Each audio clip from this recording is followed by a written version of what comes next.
जब आपकी अपनी पत्नी आपको दुनिया के सामने पागल साबित करने लगे और धीरे धीरे आपको खुद भी लगने लगे कि शायद आप सच में पागल हो रहे हैं, तो सच क्या है? आपकी याददाश्त या किसी की खतरनाक साजिश? आदित्य के साथ भी यही हो रहा था, लेकिन एक रात उसके मोबाइल में रिकॉर्ड हुई एक आवाज ने पूरी सच्चाई खोल दी और उसी रात किसी की जिंदगी बर्बाद होने वाली थी। रात के ठीक 2 बज रहे थे। आदित्य शर्मा की अचानक नींद खुली। कमरे में अजीब सी खामोशी थी, लेकिन उसे ऐसा लगा जैसे अभी-अभी किसी ने उसका नाम फुसफुसा कर पुकारा हो। आदित्य! वो झटके से उठकर बैठ गया। कमरे में सिर्फ हल्की सी नीली नाइट लाइट जल रही थी। उसने बगल में देखा, निशा गहरी नींद में सो रही थी। आदित्य ने माथे पर हाथ रखा। शायद सपना होगा, उसने खुद से कहा। लेकिन तभी उसे महसूस हुआ कि उसका मोबाइल गायब है। वो हमेशा मोबाइल सिरहाने रखकर सोता था। आदित्य ने बिस्तर के आसपास देखा, मोबाइल कहीं नहीं था। अजीब है, उसने धीरे से कहा। तभी पीछे से निशा की नींद खुली। क्या हुआ? उसने उनींदी आवाज में पूछा। मेरा फोन नहीं मिल रहा, आदित्य बोला। निशा हल्के से मुस्कुराई। तुम फिर भूल गए क्या? आदित्य थोड़ा चौंका। मैं भूल कैसे सकता हूं, मैंने यहीं रखा था। निशा ने तकिए के नीचे हाथ डाला और फोन निकालकर उसके सामने रख दिया। ये रहा। आदित्य कुछ सेकंड तक फोन को देखता रहा। उसके दिमाग में एक सवाल घूम रहा था, फोन यहां आया कैसे? क्योंकि उसे पूरा यकीन था कि उसने फोन तकिए के नीचे नहीं रखा था। निशा ने मजाकिया अंदाज में कहा, आदित्य, तुम्हें याद है ना, पिछले हफ्ते भी तुम अपनी कार की चाबी फ्रिज में रखकर भूल गए थे?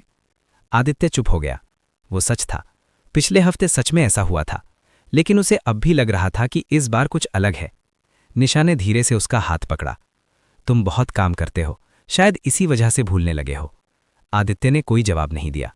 वो वापस लेट गया, लेकिन उसकी आंखों से नींद गायब हो चुकी थी। अगली सुबह आदित्य ऑफिस जाने के लिए तैयार हो रहा था।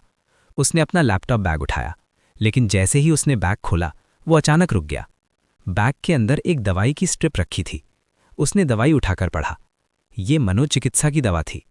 आदित्य का दिल तेजी से धड़कने लगा। ये यहां कैसे आई? तभी निशा कमरे में आई। क्या हुआ? आदित्य ने दवाई दिखाते हुए पूछा। ये किसकी है? निशा कुछ सेकंड चुप रही, फिर उसने गहरी सांस ली। आदित्य, तुम नाराज मत होना, सीधा जवाब दो। निशा की आवाज थोड़ी धीमी हो गई। ये तुम्हारी दवा है। आदित्य का चेहरा सफेद पड़ गया। मेरी? हां, पिछले महीने जब तुम बहुत तनाव में थे तो मैंने डॉक्टर मेहता से बात की थी। आदित्य गुस्से में आ गया। लेकिन मैं उनसे कभी मिला ही नहीं, निशा ने शांत आवाज में कहा। आदित्य, तुम्हें याद नहीं है? कमरे में कुछ सेकंड तक खामोशी छाई रही। आदित्य की आंखों में गुस्सा और डर दोनों थे। तुम कहना क्या चाहती हो? निशा ने धीरे से कहा। पिछले महीने तुम डॉक्टर के पास गए थे, लेकिन शायद तुम्हें याद नहीं है।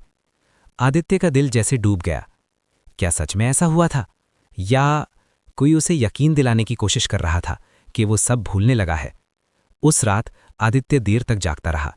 कमरे में हल्की रोशनी थी। निशा सो चुकी थी।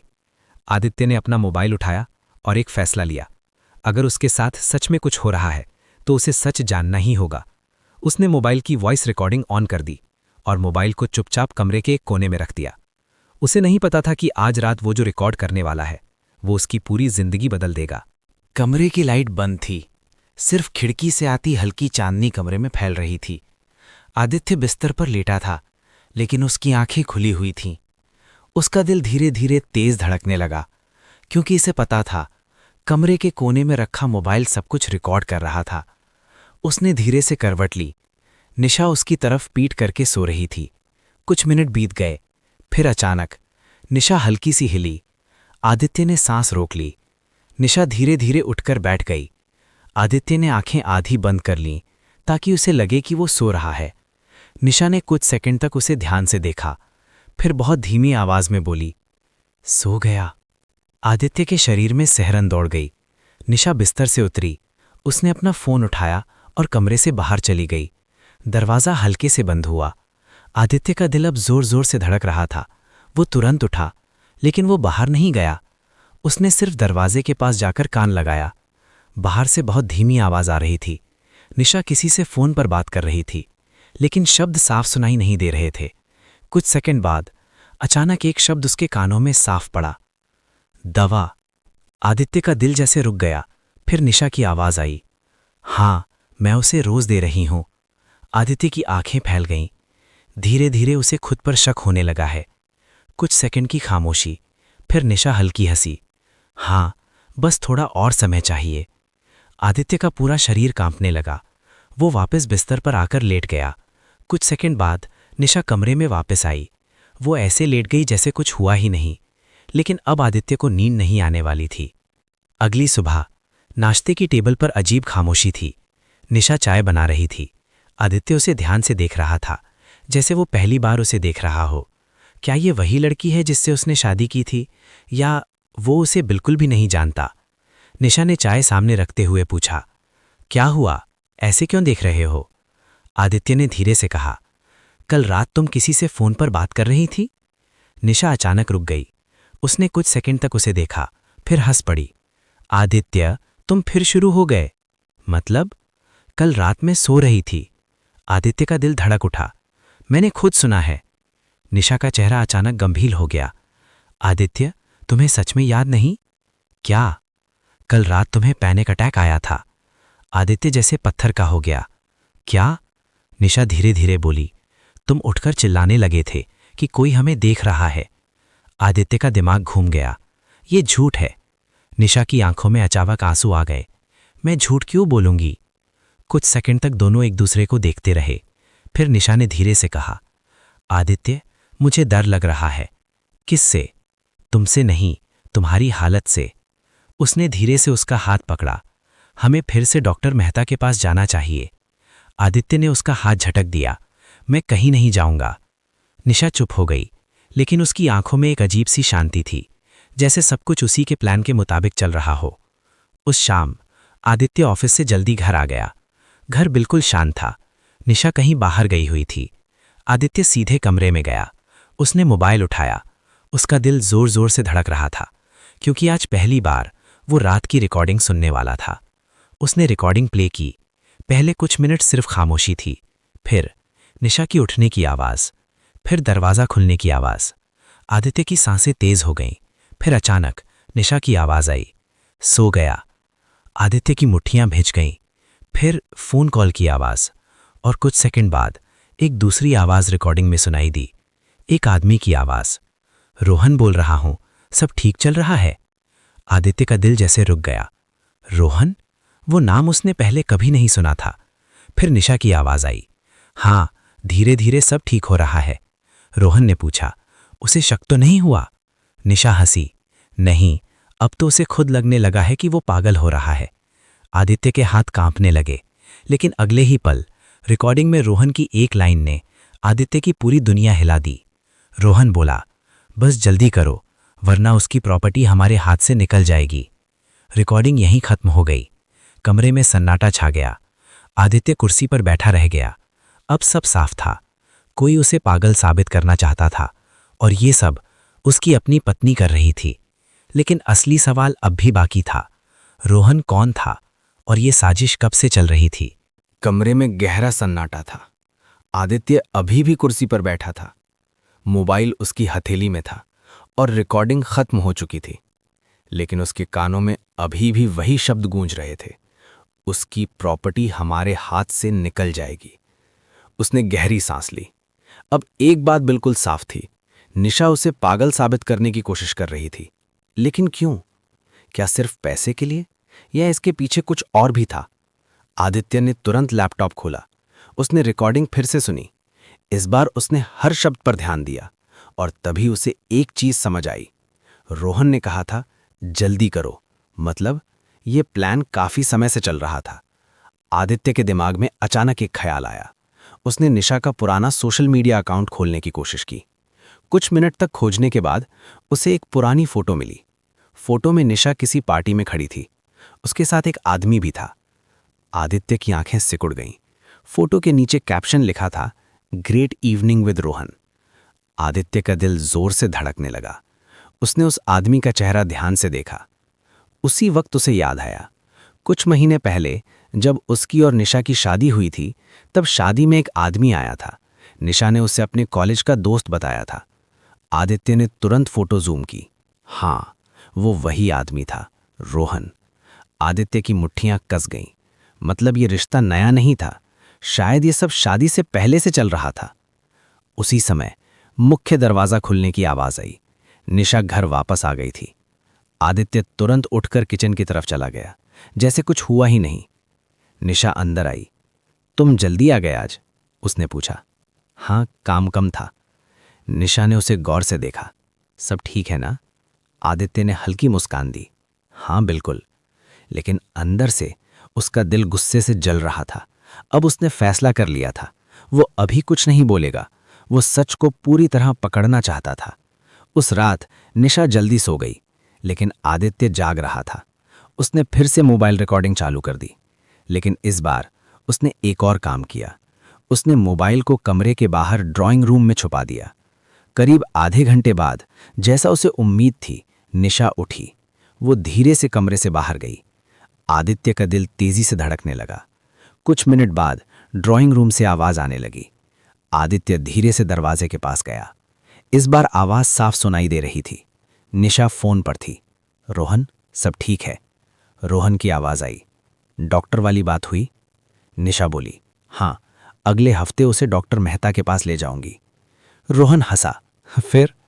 निशा की आवाज अचानक ठंडी हो गई। फिर डॉक्टर खुद कहेंगे कि वो मानसिक रूप से अस्थिर है। आदित्य की सांसें रुक गईं, लेकिन अगले ही पल रोहन ने एक और बात कही, ऐसी बात जिसने आदित्य के पैरों तले जमीन खींच ली। रोहन बोला, और जब सबको यकीन हो जाएगा कि वो पागल है। कुछ सेकंड की खामोशी, फिर वो धीरे से बोला, तब एक्सीडेंट करवाना आसान होगा। आदित्य के पूरे शरीर में सिहरन दौड़ गई। एक्सीडेंट? मतलब वे उसे सिर्फ पागल साबित नहीं करना चाहते थे, वे उसे मारना भी चाहते थे। निशा की आवाज आई, शांत रहो, सब सही समय पर होगा। रोहन हंसा, बस जल्दी करो, मुझे उस घर में रहना है। आदित्य का दिल टूट गया। जिस घर को उसने प्यार से बनाया था, उसी घर के लिए उसकी जान की कीमत लगाई जा रही थी। लेकिन उसी पल आदित्य के अंदर कुछ बदल गया। डर की जगह एक ठंडी शांति आ गई। उसने धीरे से फुसफुसाया, अब खेल तुम दोनों का नहीं होगा, अब खेल मेरा होगा।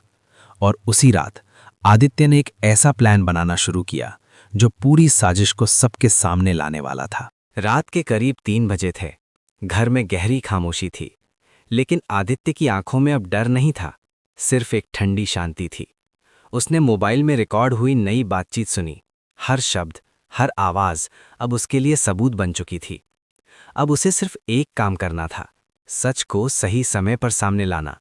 लेकिन जल्दबाजी करने से सब खराब हो सकता था, इसलिए उसने फैसला किया वो कुछ दिनों तक बिल्कुल सामान्य व्यवहार करेगा। अगली सुबह नाश्ते की टेबल पर निशा बैठी थी।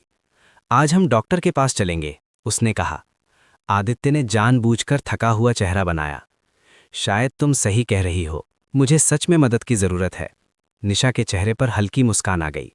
वो वही सुनना चाहती थी। मैंने डॉक्टर मेहता से अपॉइंटमेंट ले ली है, उसने कहा। आदित्य ने सिर हिला दिया, लेकिन अंदर ही अंदर वो सब रिकॉर्ड कर रहा था। उसने अपने शर्ट के अंदर एक छोटा सा वॉइस रिकॉर्डर लगा रखा था। दोपहर में वे दोनों क्लिनिक पहुंचे। डॉक्टर मेहता अपने केबिन में बैठे थे। उन्होंने आदित्य को ध्यान से देखा। कैसा महसूस कर रहे हो आज? आदित्य कुछ सेकंड चुप रहा, फिर बोला, कभी कभी मुझे लगता है मैं चीजें भूलने लगा हूं। निशा तुरंत बोली, डॉक्टर, पिछले महीने भी इन्हें अजीब अजीब चीजें दिखाई देने लगी थीं। आदित्य ने चुपचाप उसकी तरफ देखा। डॉक्टर मेहता ने नोटबुक में कुछ लिखा। क्या आपको लगता है कोई आपको नुकसान पहुंचाना चाहता है? आदित्य ने धीरे से कहा, नहीं। फिर उसने जानबूझकर रुक कर कहा, लेकिन कभी कभी मुझे खुद पर शक होने लगता है। निशा ने संतुष्टि से डॉक्टर को देखा, जैसे सब कुछ उसकी योजना के मुताबिक हो रहा था। लेकिन उन्हें नहीं पता था कि आदित्य की जेब में रखा रिकॉर्डर हर शब्द कैद कर रहा था। शाम को घर लौटते समय निशा बहुत खुश लग रही थी।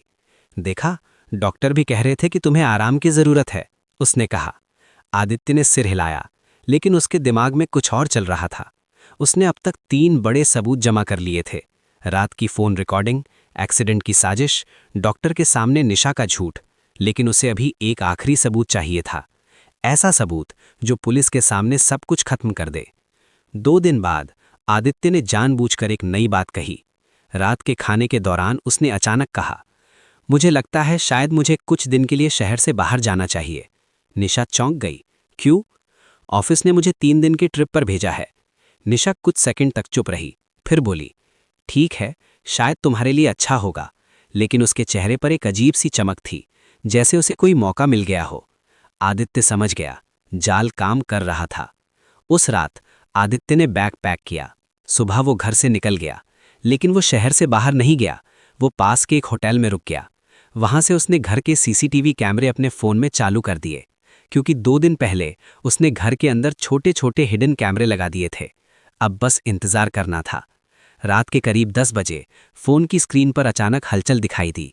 घर का मुख्य दरवाजा खुला और अंदर कोई आया। आदित्य की आंखें सिकुड़ गईं। वो आदमी था रोहन। कुछ सेकंड बाद निशा भी कमरे में आई। दोनों हंस रहे थे। रोहन सोफे पर बैठ गया। तो आखिरकार रास्ता साफ हो गया?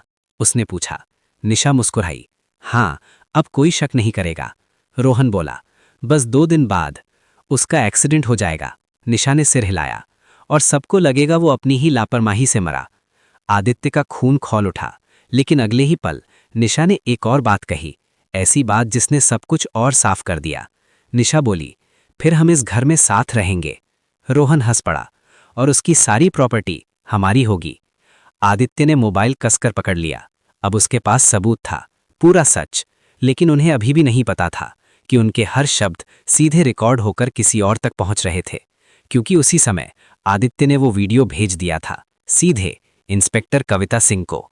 और अब इस खेल का आखिरी अध्याय शुरू होने वाला था। रात के करीब 11 बजे थे। घर के अंदर निशा और रोहन सोफे पर बैठे थे। टेबल पर वाइन की बोतल रखी थी। दोनों के चेहरों पर अजीब सी खुशी थी। उन्हें लग रहा था अब उनका रास्ता साफ है। रोहन ने ग्लास उठाते हुए कहा, बस 2 दिन, फिर सब खत्म। निशा मुस्कुराई, और फिर सब हमारा। दोनों हंस पड़े। उन्हें बिल्कुल अंदाजा नहीं था कि उसी वक्त घर के बाहर एक गाड़ी आकर रुकी। गाड़ी से इंस्पेक्टर कविता सिंह उतरी। उनके साथ 2 पुलिस कांस्टेबल भी थे। दरवाजे के पास पहुंचकर उन्होंने घंटी बजाई। अंदर बैठे निशा और रोहन चौंक गए। इस वक्त कौन हो सकता है? रोहन बोला। निशा ने दरवाजा खोला। जैसे ही दरवाजा खुला, सामने पुलिस को देखकर उसके चेहरे का रंग उड़ गया। जी, क्या बात है? उसने घबराकर पूछा। इंस्पेक्टर कविता सिंह ने शांत आवाज में कहा, हमें अंदर आना होगा। पुलिस सीधे लिविंग रूम में चली गई। रोहन घबराकर खड़ा हो गया। क्या हुआ? इंस्पेक्टर ने सीधे उसकी आंखों में देखा। आपका नाम रोहन मल्होत्रा है? रोहन की आवाज लड़खड़ा गई। जी। इंस्पेक्टर ने मोबाइल निकाला और एक वीडियो प्ले किया। वही वीडियो जिसमें रोहन और निशा आदित्य के एक्सीडेंट की बात कर रहे थे। वीडियो देखते ही दोनों के चेहरे से खून उतर गया। कमरे में खामोशी छा गई। इंस्पेक्टर बोली, मर्डर की साजिश, धोखाधड़ी और मानसिक उत्पीड़न, काफी गंभीर आरोप है। निशा अचानक चिल्लाई, ये झूठ है। लेकिन तभी दरवाजे से एक आवाज आई। झूठ नहीं है। निशा और रोहन दोनों ने एक साथ पीछे मुड़कर देखा। दरवाजे पर आदित्य खड़ा था। निशा की आंखें फैल गईं। तुम? आदित्य धीरे धीरे अंदर आया। उसकी आंखों में अब डर नहीं था, सिर्फ आत्मविश्वास था। तुम्हें लगा मैं शहर से बाहर हूं? रोहन पीछे हटने लगा। ये सब गलतफहमी है, आदित्य ने शांत आवाज में कहा। गलतफहमी नहीं, रिकॉर्डिंग है। उसने पुलिस को मोबाइल दिया।